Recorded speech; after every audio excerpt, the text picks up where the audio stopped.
About 6 years ago, when I was in the best shape of my life, I had a habit of taking my toddler on long hikes through Oregon's serene but wild woods. It was our little tradition, just the two of us, exploring the untamed beauty of state parks, reservoirs, and winding trails. I'd pack the essentials: water, snacks, an extra set of clothes for my curious kiddo, and occasionally, my hunting axe for peace of mind. One Saturday, we set out to complete a 10-mile loop around a picturesque reservoir. The day was perfect, cool, with light drizzle in the morning that made the woods smell alive, damp, and earthy. My toddler, full of boundless energy, dashed ahead, stopping to inspect plants, poke at mushrooms, and find sticks to wield like swords. By the 3-mile mark, their little legs had had enough and they asked to be carried. I hoisted them onto my shoulders, their giggles in my ears as I trudged along the forest path. We reached the halfway point and stopped for lunch. The reservoir shimmered under a pale sun, and the woods hummed with life, birds singing, frogs croaking, and the wind rustling through the trees.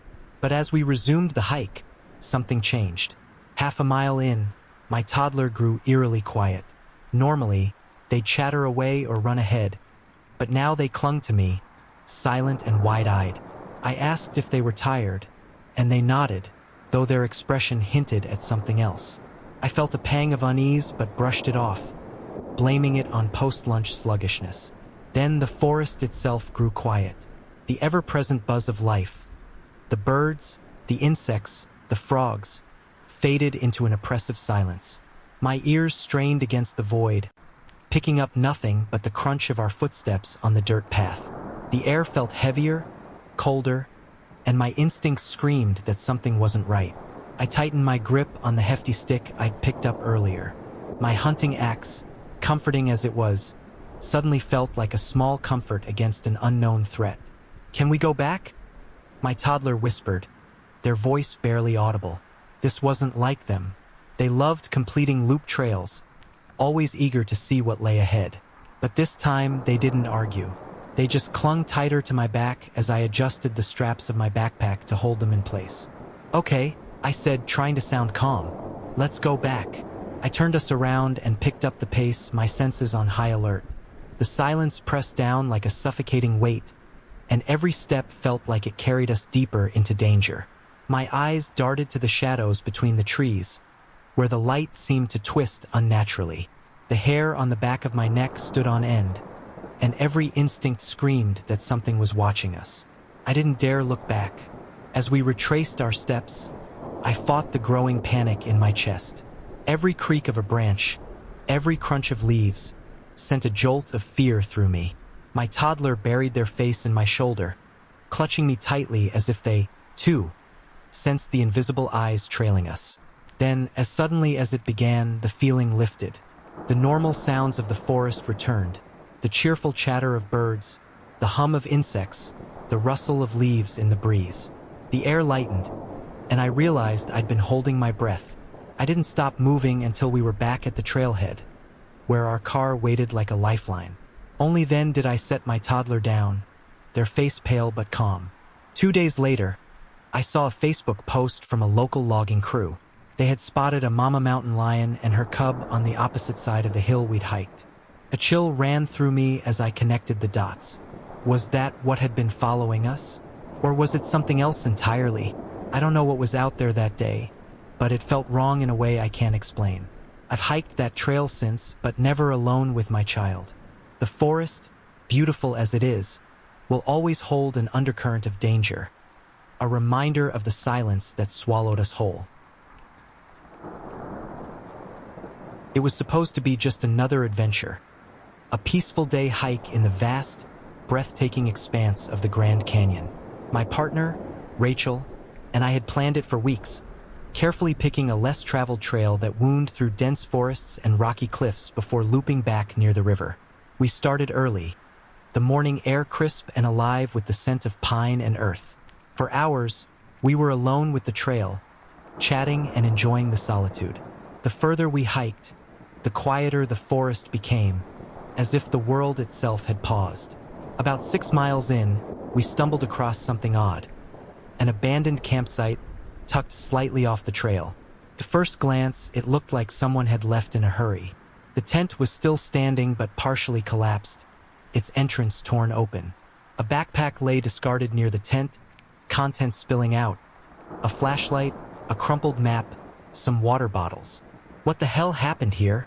Rachel muttered, kneeling to inspect the mess. Inside the tent, things were worse. There were clothes strewn about, food wrappers scattered, and a damp sleeping bag shoved to one side. But the most unsettling find was the journal. It was lying in the dirt just outside the tent flap, its pages warped and muddy. I picked it up, hesitating before flipping it open. The first entries were normal descriptions of the hiker's route, notes about the weather, even sketches of the surrounding area. But as I skimmed further, the tone shifted. Something feels off. I keep hearing noises at night, like whispers, but there's no one out here. I thought I saw someone on the ridge today. When I called out, they didn't answer. They just stood there watching. The whispers are louder.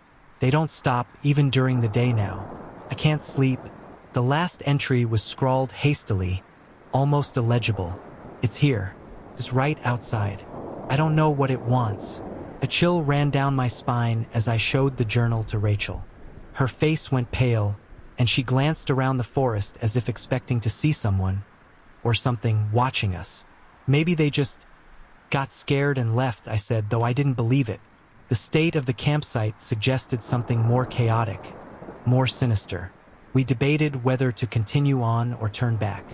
Ultimately, we decided to push forward, planning to report the abandoned site to park rangers once we were out. As we continued hiking, an unsettling feeling crept over me. The forest seemed darker, the shadows between the trees deeper. And though I didn't say anything to Rachel, I kept catching glimpses of movement out of the corner of my eye, something darting between the trees, always too quick to make out. By the time we reached the loop's midpoint, the forest had fallen eerily silent. The usual sounds of nature, birds, insects, the rustle of leaves were gone. Even our footsteps seemed muffled. Rachel stopped abruptly, turning to me. "Do you feel like we're being watched?" I nodded. "Yeah, let's pick up the pace." We didn't speak much after that, the tension between us thick enough to choke on. I gripped the hiking pole in my hand like a weapon, eyes scanning every shadow, every flicker of movement. When we finally emerged from the forest and reached the river, the sun was starting to set, casting the canyon in deep, golden light. For the first time in hours, I felt like I could breathe. Back at the ranger station, we reported the campsite and handed over the journal. The rangers listened intently but didn't seem surprised. One of them, an older man with a weathered face, shook his head grimly. "This isn't the first time we've had reports like this," he said. "We've had hikers go missing in that area before. Some are found, others aren't." "What do you mean?" I asked, my stomach twisting. He hesitated before continuing. "Most of the time, it's chalked up to people getting lost or running into wildlife. But there's a lot of strange stories about that section of the park. Whispers, figures watching from the trees. I don't know if I believe in ghosts, but..." He trailed off, his expression unreadable. That night, back in the safety of our cabin, I couldn't shake the feeling that whatever happened at that campsite wasn't just a case of someone getting lost. Something drove that hiker to abandon everything, to flee into the woods, and they never made it out. And as I lay awake in the dark, I couldn't stop replaying one thought. Those fleeting glimpses of movement, the whispers we didn't hear but might have felt, were they watching us, too? The Mojave Desert stretches out like an endless ocean of sand and rock, its vastness both beautiful and unnerving. I'd been drawn to its raw solitude, craving the kind of peace only an empty expanse could provide. It was supposed to be a simple overnight hike, 2 days of isolation, just me and the desert. I set out at dawn, the sun casting long, jagged shadows across the landscape. The first day was uneventful, almost serene. The dry air hummed with an energy unique to the desert.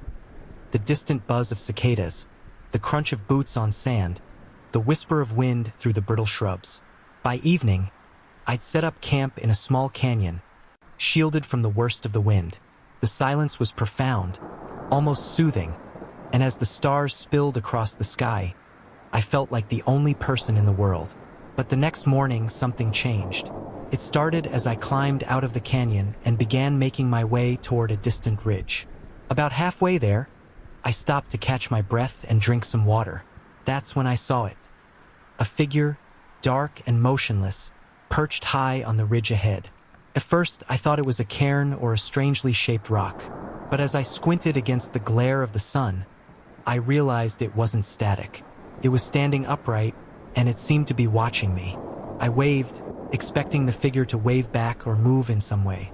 But it didn't. It just stood there, a featureless silhouette against the bright sky. I felt a twinge of unease but brushed it off. Maybe it was another hiker taking a break, or a ranger keeping an eye on the area. I shouldered my pack and continued on, but the further I walked, the more the figure unnerved me. It never moved, never changed its position, but I couldn't shake the feeling that its gaze followed me. By the time I reached the ridge, the figure was gone. I told myself it had been nothing, a trick of the light or a fellow hiker who had simply moved on. But the sense of being watched lingered. As the day wore on, the desert seemed to grow quieter. The usual sounds of wind and wildlife faded, replaced by a thick, oppressive silence. Even my footsteps felt muffled, like the earth was swallowing the sound. Shadows lengthened as the sun dipped lower, and the air took on a strange electric stillness. Then I saw it again. Far ahead, on the next ridge, the dark figure stood waiting. This time it was closer, close enough that I could tell it was tall, unnaturally so. The proportions were wrong, its limbs too long and thin, its head tilted slightly as if curious. The distance between the ridges was vast. There was no way it could have gotten there so quickly, not without me seeing it move. I stopped in my tracks, my heart pounding. "Hello!" I called out, my voice swallowed by the desert. The figure didn't respond. I tried to convince myself it was just my imagination, but every nerve in my body screamed at me to turn around. Still, I pressed on, refusing to let fear dictate my actions. Yet no matter how far I walked, the figure stayed ahead, always just out of reach, always watching. As twilight descended, I set up camp in a shallow basin. My instincts told me not to stop, but I didn't have a choice. Hiking the desert at night without a clear trail was a death wish. I built a fire, its flickering light casting jagged shadows on the surrounding rocks. For the first time, the desert felt claustrophobic, as if the walls of the basin were closing in. That night, I didn't sleep. I lay in my tent, gripping the handle of my knife, straining to hear past the crackle of the fire. At some point, I must have dozed off, because I woke suddenly to a sound, a faint rustling, like sand shifting underfoot. I froze, listening. The sound came again, closer this time. Slowly, I unzipped the tent flap and peered out. The fire had burned low, its embers glowing faintly. And there, just beyond its light, stood the figure. It was closer now, close enough that I could make out details, or the lack of them. It had no face, no features, just an empty, black void where a face should have been. Its body was impossibly thin, its limbs elongated, almost insect-like. It didn't move, but I felt its presence like a weight pressing down on me, suffocating and cold. I scrambled back into the tent, my hands shaking as I fumbled for my pack. Abandoning the camp entirely, I grabbed my essentials and bolted into the night. The moon offered just enough light to navigate, but every shadow felt alive, every sound amplified. I ran until my legs burned and my lungs screamed for air. When I finally stopped, the figure was gone, but the feeling of being watched never left. By dawn, I'd made it back to the trailhead. My car was still there, a beacon of safety in the otherwise empty parking lot. I threw my pack in the back seat and drove, refusing to look in the rearview mirror. To this day, I don't know what I saw out there in the Mojave. Maybe it was a hallucination, a trick of exhaustion and isolation. Or maybe some parts of the desert aren't meant for us to explore.